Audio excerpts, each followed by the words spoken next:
he, first of all, believed in the resilience of the people that he was working with, the troops and that kind of thing. He honestly looked at them like they were his sons. And he was also very willing to accept responsibility for the decisions that were charged of him.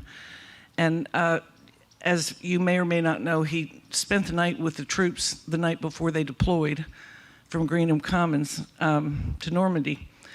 And they were walking around and talking, and there's a fairly famous picture where he's talking to another soldier, number 23. He had a tag with 23, and he's like this, talking to the soldier, looking very intense. And they actually made a postage stamp out of that one, and somehow he ended up taller than the soldier. Not really sure how that happened, but anyway, and it was before Photoshop. But he, about,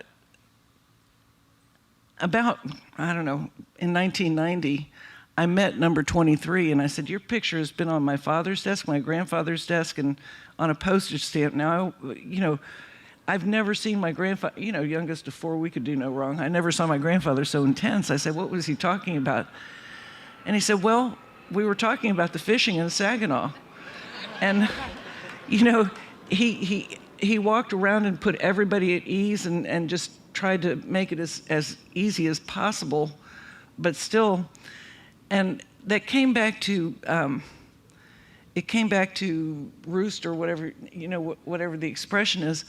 I went to Normandy on the 60th anniversary of D-Day, and that's one place where the Hallow and the quick and the dead walk together. And I was not announced or anything like that. I was just on Point de Hoc, and I was looking at the bluffs, and I was wondering how the troops ever got up the bluff. And this old guy who was obviously a veteran came up behind me, and he said, yeah, he just started talking. He said, I went in to clear the woods early. And he said, out of my unit of 15, only 5 survived. And he said, and now only 3 are living and the other 2 can't travel. And I said, wow. And the person that I had been with had dropped back to give me some quiet to reflect. And I could see him walking up, and I know he was going to introduce me, and I did one of those because I wanted to hear what he was really thinking. And he said, but he said, I think there's about nothing we wouldn't have done for Ike. And I'll never forget, a puff of wind went on my face.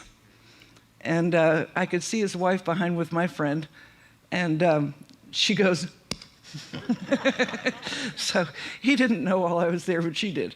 But it just, but you see that compassion and all pay off many, many, many years later. And, you realize that the decisions he was making were very, I'm not sure I could make those decisions. And he wrote a letter or a note the night before, after all the planning was done and it started, the weather was going to be inclement, and they knew it, and they couldn't decide whether or not to go in. He wrote on a piece of paper, and I'm paraphrasing now, but in the event of failure, if there's any blame to place, the troops did everything they were supposed to. Everybody did everything they were supposed to. The fault is mine and mine alone. And somebody said, well, why did you go out there and spend the night with the troops? And he said, because I knew that I was sending over half of them to their deaths, and I felt like they deserved the right to see the man that was doing it.